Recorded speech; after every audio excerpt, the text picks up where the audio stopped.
يجب أن يستقيل في الساعات القادمة 20 أكتوبر 2020.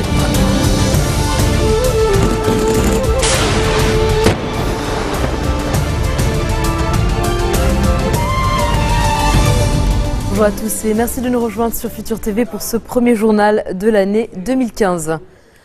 L'ancien Premier ministre Omar Karameh est décédé, chef du gouvernement à 2 reprises, notable de Tripoli, héritier d'une grande famille politique sunnite libanaise. Il s'est éteint cette nuit à l'âge de 80 ans des suites d'une longue maladie. Considéré politiquement comme pro-syrien, il a servi sous les présidences de Lies Hraoui et Émile Lahoud. 3 jours de deuil national ont été décrétés. Le patriarche maronite a prié pour la paix au Liban et au Moyen-Orient ce 1er janvier.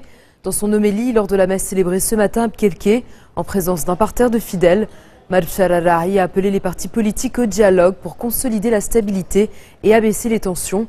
Il a également appelé à résoudre les dossiers en suspens au niveau politique, économique, financier, sécuritaire et social, et notamment à élire un nouveau président de la République. Tout de suite, le bilan de l'année 2014 sur le plan local et régional avec Serge Berberi et son invité Roger Edé, chef du Parti de la Paix. Bonne année 2015. L'actualité au Liban, tout d'abord, peut-on parler vraiment de danger existentiel d'une invasion du Liban par l'État islamique ? 2014 a été l'année de l'émergence du califat. Le califat est un rêve de l'islam qui a ressenti comme une humiliation la chute de l'Empire ottoman et le non-rétablissement de la nation musulmane avec le shérif de la Mecque, comme Laurence d'Arabie avait promis au shérif de la Mecque.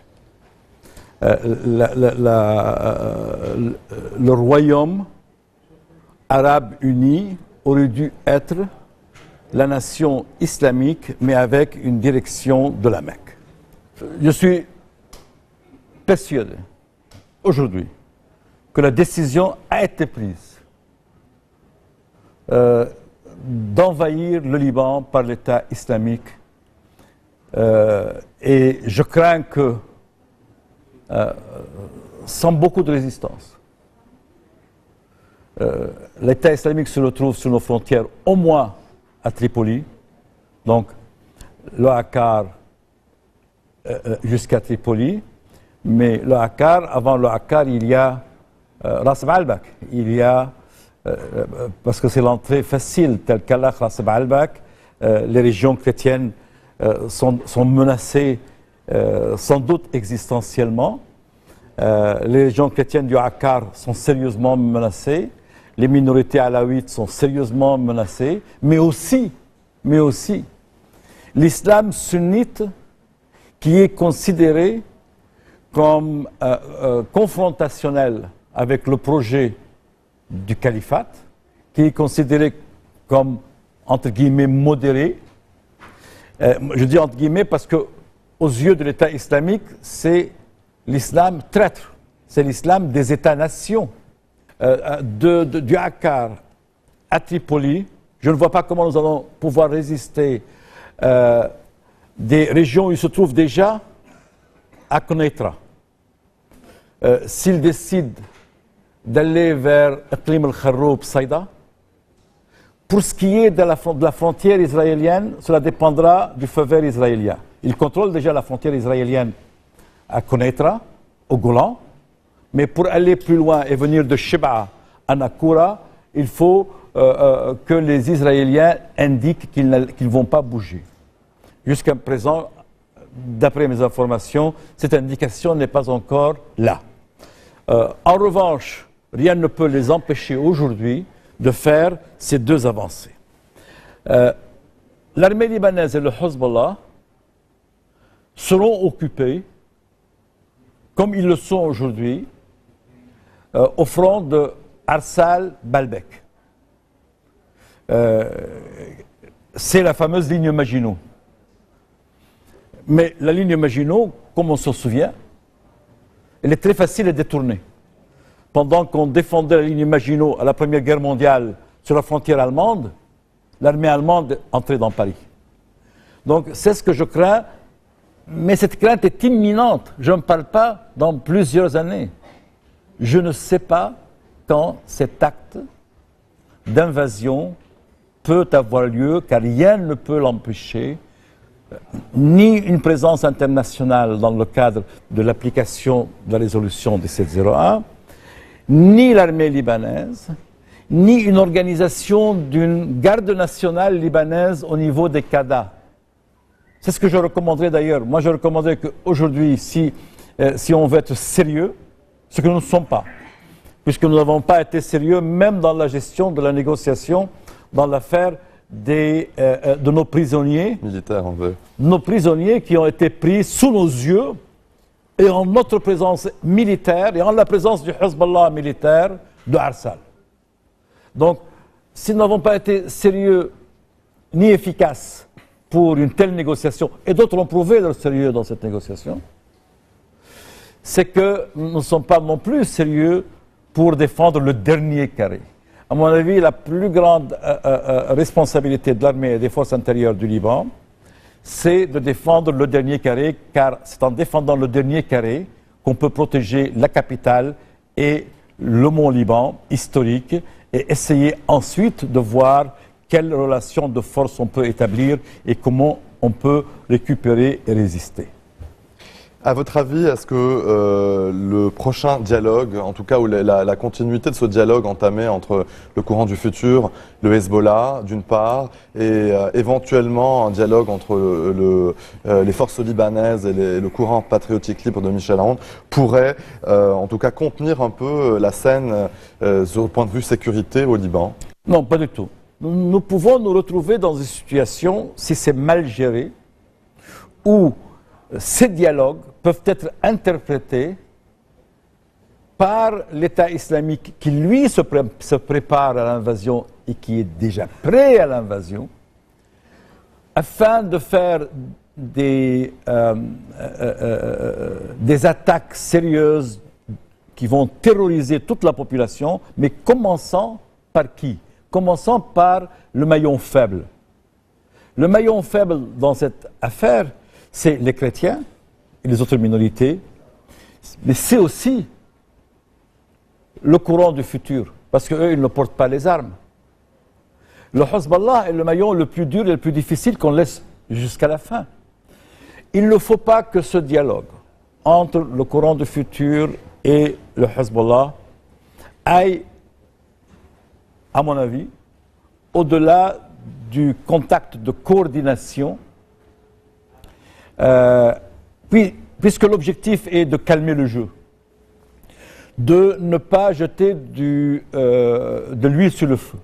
Donc, ce que je souhaite, c'est que ce dialogue reste au niveau où il est actuellement, qu'il n'apparaisse pas comme une provocation, une alliance sunnite-chiite qui a derrière elle une alliance saoudite-iranienne avec pour objectif confronter l'État islamique.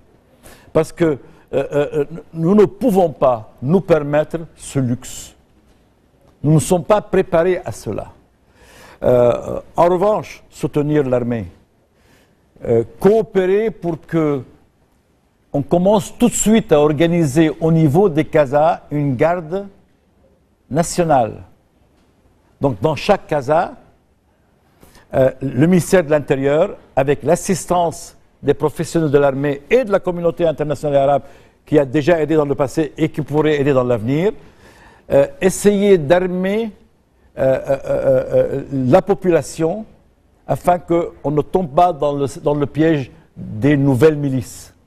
Et cela implique que le Hezbollah se prépare à faire l'inévitable, qui est celui de s'intégrer dans cette logique, qu'il n'y ait plus de milices au nom de la résistance. Tout le monde est résistant. Dans ce cas-là, nous sommes existentiellement menacés et tout le monde est résistant. Mais si nous sommes résistants, c'est dans les institutions de l'État et de l'encadrement démocratique de ces institutions.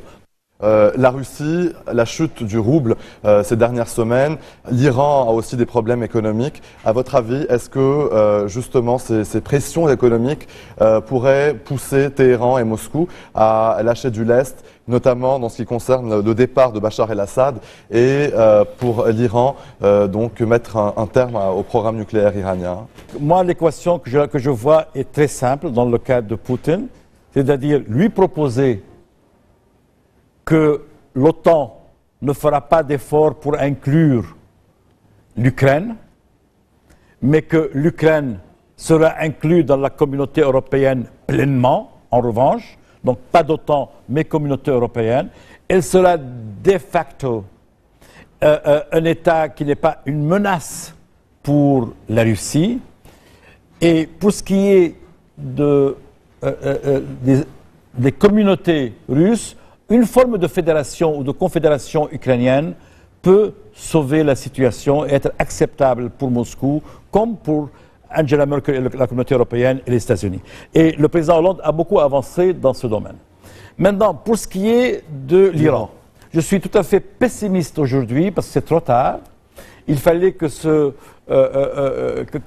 accord soit clôturé avant les élections américaines qui ont fait que M. Obama n'a plus l'autorité suffisante pour pouvoir imposer un accord, même si l'accord est conclu. De l'autre côté, je vois que du côté iranien, il est très difficile à la direction iranienne du commandant suprême de l'Iran d'accepter une concession sur le plan du nucléaire. Donc je ne vois pas d'accord avec l'Iran. Je vois déjà une coopération de facto avec l'Iran en Irak et probablement dans d'autres régions.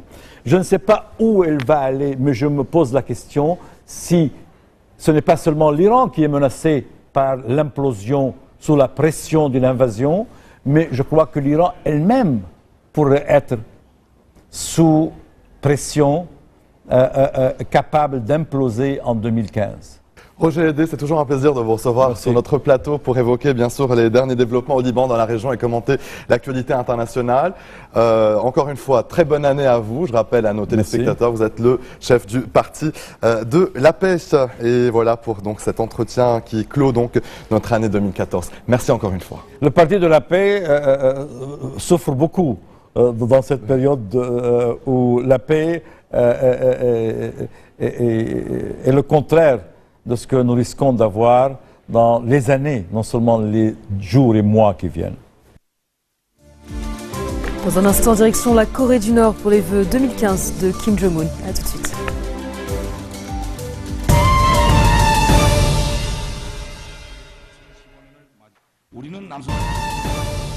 Retour sur le plateau de l'info du 1640. Bachar el-Assad a inspecté Jobar, un quartier de Damas, à l'occasion du Nouvel An. Des images diffusées par la télévision officielle syrienne le montrent en train de manger et discuter avec des soldats. Depuis septembre, le régime, appuyé par le Hezbollah, mène sa plus grande offensive sur Jobar pour éloigner toute menace rebelle sur Damas. Ce quartier est en effet un verrou stratégique car si les rebelles franchissent la place des Abbassides adjacente, ils peuvent atteindre le cœur de la capitale. Et puis toujours en ce qui concerne la Syrie, 2 femmes présentées comme des Italiennes détenues par des insurgés syriens apparaissent dans une vidéo rendue publique mercredi soir. L'une d'elles déclare qu'elle risque d'être exécutée. L'autre montre une feuille avec la date 17 décembre 2014. Il pourrait s'agir des 2 humanitaires enlevés en août dernier, mais aucune confirmation pour l'heure du ministère italien des Affaires étrangères. Kim Jong-un se dit prêt au dialogue avec Séoul. Le dictateur nord-coréen a profité de son discours du Nouvel An pour tendre une main surprise à ses voisins sud-coréens. Une offre qui intervient alors que Pyongyang se trouve plus que jamais sous le feu des critiques de la communauté internationale pour ses menaces militaires, notamment vis-à-vis de son voisin avec lequel il est toujours techniquement en guerre depuis la fin du conflit de 1950-1953. La dernière session de discussion formelle intercoréenne avait eu lieu en février 2014. À Shanghai, la soirée du Nouvel An a viré au drame. Au moins 36 personnes sont mortes dans une bousculade sur la promenade touristique du Bund, un lieu traditionnel de rassemblement lors des fêtes de fin d'année. Selon des témoins, le mouvement de foule aurait été provoqué par des coupons semblables à des dollars jetés depuis un bar surplombant le site. Les victimes, pour la plupart des jeunes femmes, ont été piétinées. Une quarantaine de personnes ont également été blessées, dont 13 grièvement. Une enquête a été ouverte. Et puis pour terminer sur une note un peu plus joyeuse, le monde est entré en 2015, placé sous le signe de la lumière. L'année nouvelle a été fêtée aux quatre coins de la planète. À New York, Times Square était noir de monde pour basculer. En 2015, 1 million de personnes ont bravé une température glaciale. Au 12 coups de minuit à Big Ben, Londres s'est embrasé pour une fête géante le long de la Tamise et 100 000 privilégiés ont pu assister à un gigantesque feu d'artifice en mode VIP. Paris et son arc de triomphe ont offert un spectacle inédit avec là aussi un magnifique feu d'artifice surprise pour les 600 000 personnes rassemblées sur les célèbres Champs-Élysées. Et c'est la fin de ce journal. Merci de votre attention. Retrouvez-nous tous les jours à 16h40 heure de Beyrouth. Vous pouvez également nous suivre en ligne sur notre site web ou en téléchargeant notre application mobile. Excellente soirée à toutes et à tous et une fois de plus, très bonne année 2015.